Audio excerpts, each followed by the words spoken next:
You will hear a conversation between Harry and Andrea, two students who have just finished their final exams. First, you have some time to look at questions 1 to 5.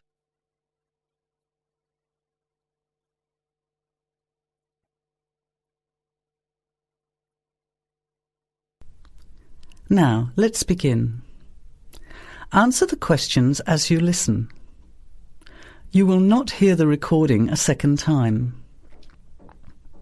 Listen carefully to the conversation and answer questions 1 to 5.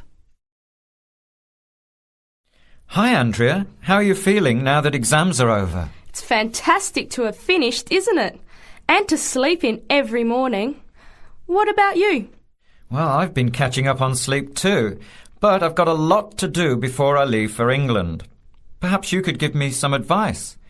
I've got a lot of things I can't possibly take back with me, but I don't know what to do with them. Well, it depends on what sort of things they are and whether you're thinking of giving them away or selling them. Well, almost everything. Furniture, the fridge and other kitchen stuff that I bought from the previous tenant. But the new people have already got what they need, so they're not interested in buying stuff from me. I can't afford to give it away, but I'm not sure how to sell it all. Oh, and there are some clothes and books as well. Why can't you take them? The books are really heavy. It's so expensive if you exceed the airline baggage allowance. And the clothes just won't all fit in my suitcase. It's amazing how much stuff I've accumulated since I've been here. Anyway, I don't think I'll need as many summer clothes in England as I have here in Australia. I see. Well, there are several alternatives. First of all, you could put up notices around the university about the books. You know, on the notice boards in the Student Union building and in the economics department. Anywhere second and third year students will see them. People are always keen to buy cheap textbooks. OK, what should I say on the notices? Just put the titles, authors and price you want, your name of course, and maybe put your phone number on those little tear-off tags. That's a good idea. And what about the furniture? You could try doing the same thing, but usually students are away all summer, so they don't want to buy furniture now. Another place to try might be a second-hand shop. Someone from the shop will usually come around and give you a free quote, and then you can decide. But you don't usually get much money for that sort of stuff. Before you hear the rest of the conversation, you have some time to look at questions 6 to 10.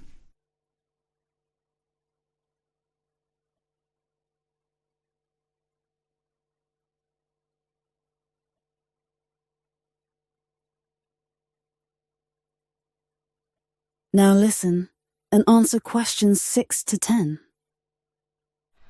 Another alternative is to put an advertisement in the Trading Post. Do you know that paper? It comes out every week advertising things people want to sell. You have to pay to put the advert in and then hope people phone.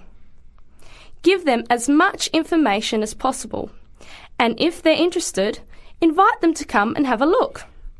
The hard part is agreeing on a price. No, I haven't seen the Trading Post, but I should have a look at it. And I could advertise the fridge, the microwave and the furniture.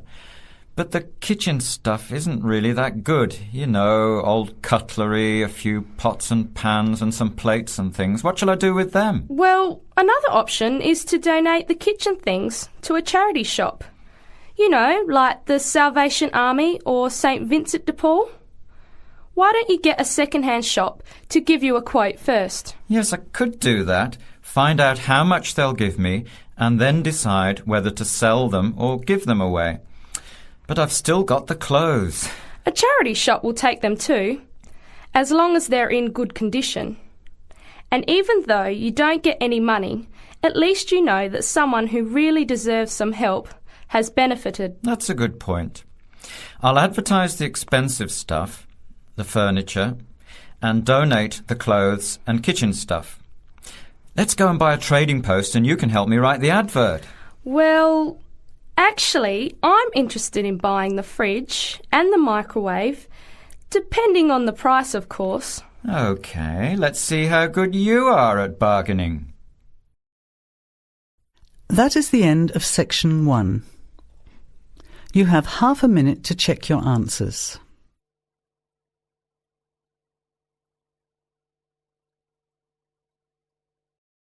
Now turn to section 2. Section 2. You'll hear a guide talking to visitors about a tourist attraction. First, you have some time to look at questions 11 to 14.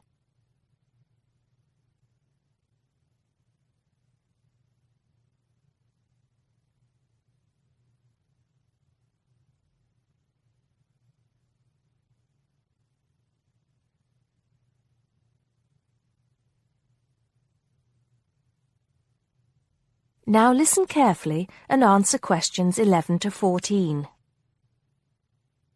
Good morning, everybody. Welcome to the Roman Baths. My name's Amanda, and I'm your guide for today. Before we begin the tour, I'd like to point out that we have child carriers, free of charge, of course, for those of you with young children, and I can see that there are 1 or 2 of you here this morning. It might make things a bit easier for you than using a pushchair. If you don't want to carry your coats and bags around with you, there is a cloakroom behind reception where they'll be quite safe. Also, should anyone want to use the bathroom, there's one here in the reception hall, opposite the ticket office, and another one by the shop where we end our tour, right by the exit. Having mentioned the shop, I should tell you that it's full of interesting things for you to remember your visit by. Posters, postcards, replicas of the Gorgon's head, the Haruspex stone, and the statues that you'll be seeing on your tour. There are also games, books and videos for children and other souvenirs. Our first stop will be the terrace, where you will get your first view of the baths. Now, the statues that line the terrace here are of Roman emperors, governors of Britain, and various military leaders. These aren't from Roman times either. In fact, they were sculpted in 1894, especially for the grand opening of the baths in 1897. But what you can see from here is only a fraction of the whole Roman bath site, which stretches below ground level under the surrounding streets and squares of the town. While we're here on the terrace, getting our first look at the baths, let me fill you in on a bit of the history. This site, with its hot springs, has long been seen as a sacred place, and the first people to build here were the Celts, and the shrine they built was dedicated to the goddess Sulis.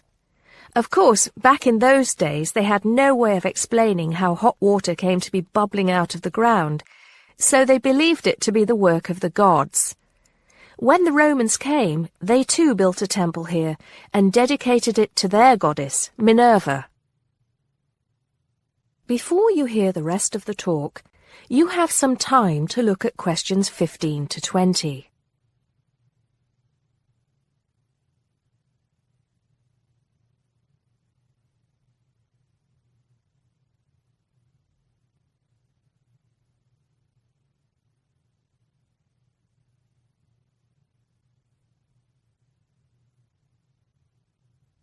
Now listen and answer questions 15 to 20. The bath you can see from here is called the Great Bath. Not very imaginative, I know, but it is the biggest. Impressive, isn't it? At one time it was housed in a huge vaulted hall 40 metres high, which for many people of the period must have been the largest building they'd ever seen in their lives. The bath itself is 1.6 metres deep, ideal for bathing, and has steps leading down to the water on all sides.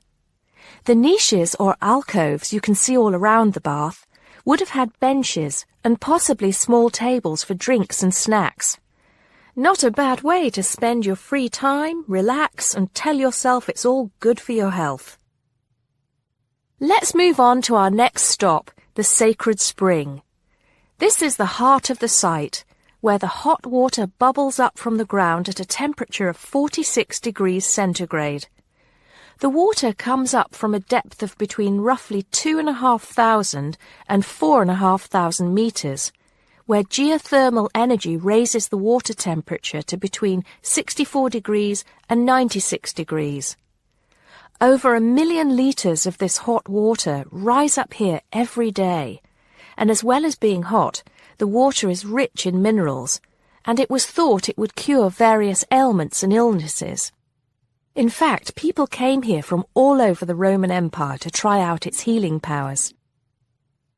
Before we take a look at the changing rooms and saunas, which are known as the East Baths, and the plunge pools and heated rooms of the west part of the bathhouse, we'll pass through the site of the temple and the temple courtyard.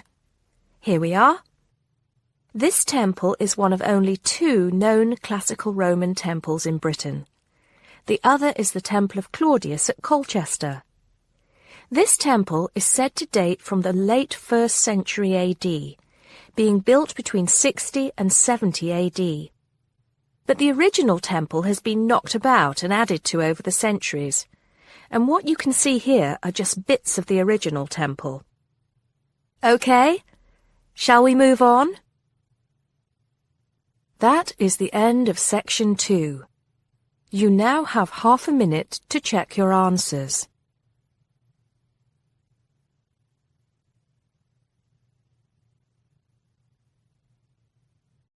Now turn to Section 3.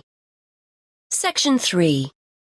You will hear a conversation between a university tutor and a student about a jobs fair.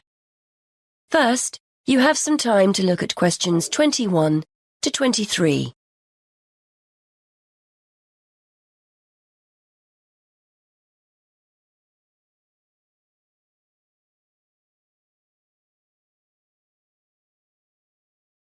Now listen and answer questions 21 to 23. OK, Fergus, so we've looked at your assignment, which was OK. Now, before you go, you know about the jobs fair that's coming up, don't you? Yes, it's the week after next, isn't it? The whole week, is that right? That's right. Monday through to Friday. I'd suggest making sure you get along there on Tuesday and Wednesday. Engineering companies tend to be more prominent then, rather than on Monday or the end of the week. Yes, I've got the programme for this year, and it looks like those days will be best for me.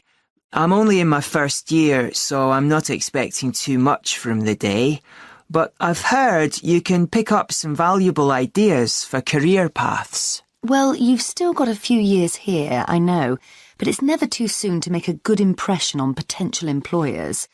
You've got the programme, so do some research. Have a look at company websites so you've got the basis for a good conversation with the people on the stands. Before you hear more of the conversation, you have some time to look at questions 24 to 27.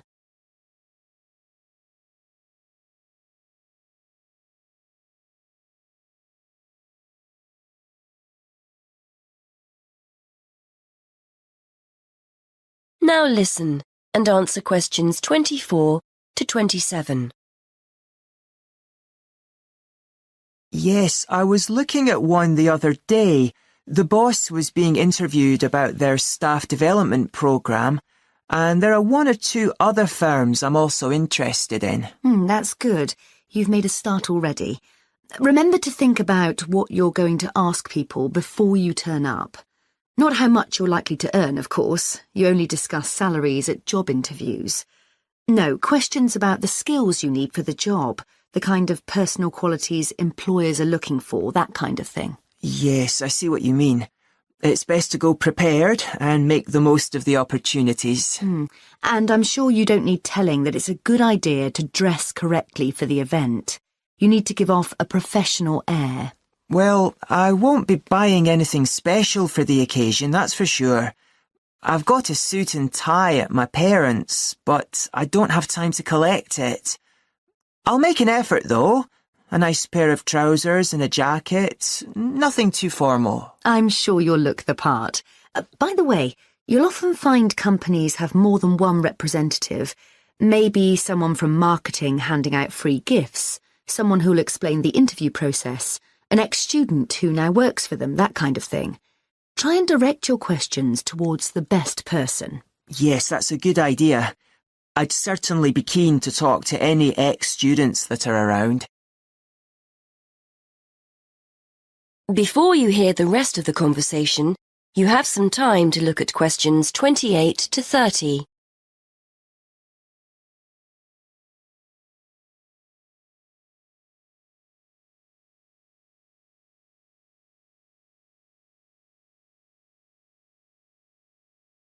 Now listen and answer questions 28 to 30.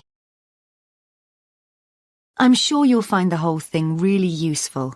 It's important to go to these events, and we always get great feedback from students who've attended. As long as you go with the right expectations. It's unlikely you'll come away with the promise of a job, of course.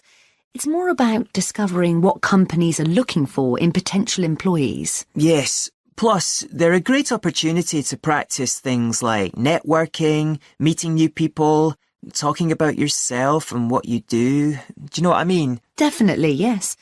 There will be several high-profile companies in the engineering sector, and you'll have the chance to get to know some useful people. If they give you their card or contact information, make sure you keep it safe. It's a sign they like you and want to keep in touch.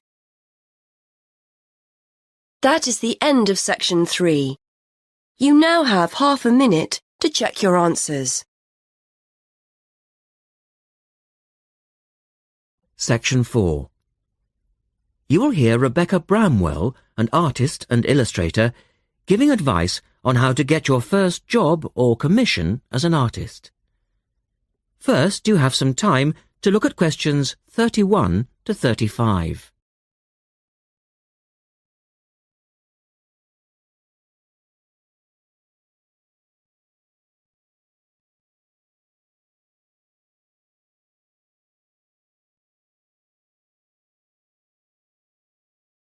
Now listen carefully and answer questions 31 to 35.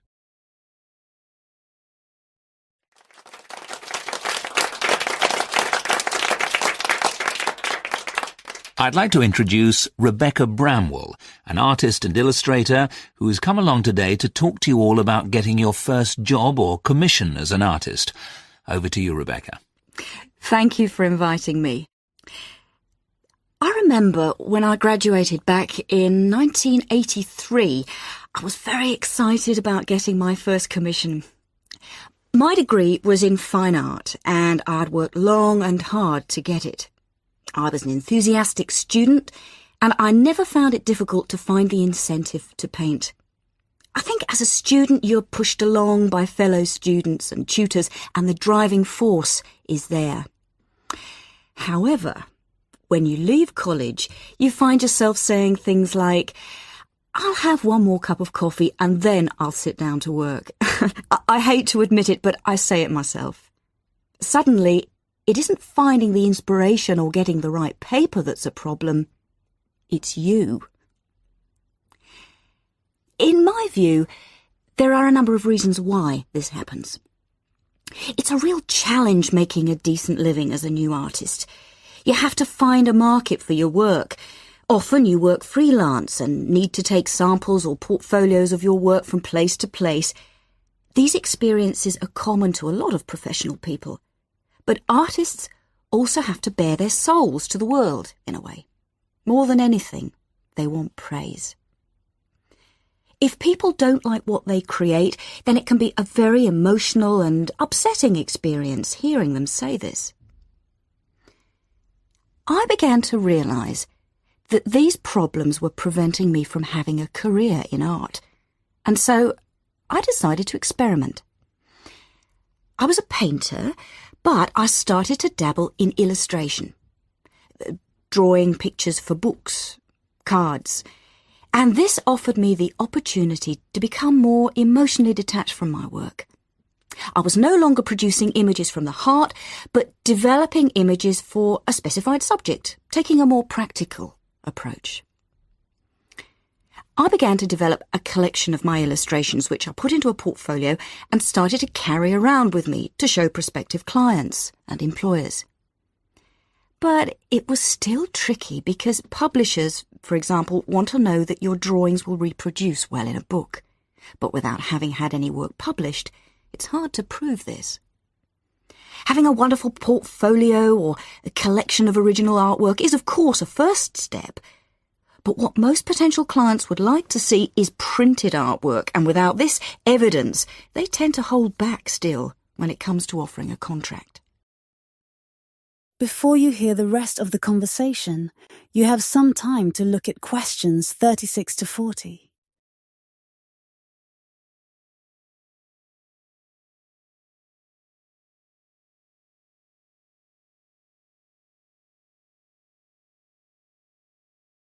Now listen and answer questions 36 to 40. Well, I overcame this problem in two ways. And I suppose this is my advice to you on preparing your portfolio of your best work. The first way was by submitting my work for a competition. And the one I chose was for a horoscope design and was sponsored by a top women's magazine. There are a few of these competitions each year, and they offer new illustrators an opportunity to showcase their work. The other approach I took was to design and print some mock-up pages of a book. In other words, I placed some of my illustrations next to some text in order to demonstrate how my work would look when it was printed. Perhaps I was lucky in that I had taken a degree that provided me with all-round creative skills so that I could vary my style and wasn't limited to a certain technique. Now, I think that is important. The art world and many other creative fields do try to pigeonhole people into snug boxes with an accompanying label. Now, I think you should try to resist this if you feel it happening to you. If you don't, you'll find it difficult to have new work accepted if you try to develop your style at a later stage in your career. Nevertheless, when you start out, and particularly when you're going for an interview, it's important not to confuse people by having a lot of different examples in your portfolio. One remedy for this is to separate your work into distinct categories. In my case, I did this by dividing my design-inspired illustrations from my paintings. It's then easier to analyse the market suited to each portfolio, such as magazines, book jackets, CD covers, etc. Working under two names is also useful, as it clarifies the different approaches and offers a distinction between them.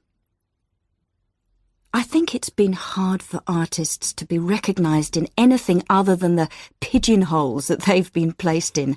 But luckily, these barriers are slowly being demolished. So I really do wish you all the very... That is the end of section 4. You now have half a minute to check your answers.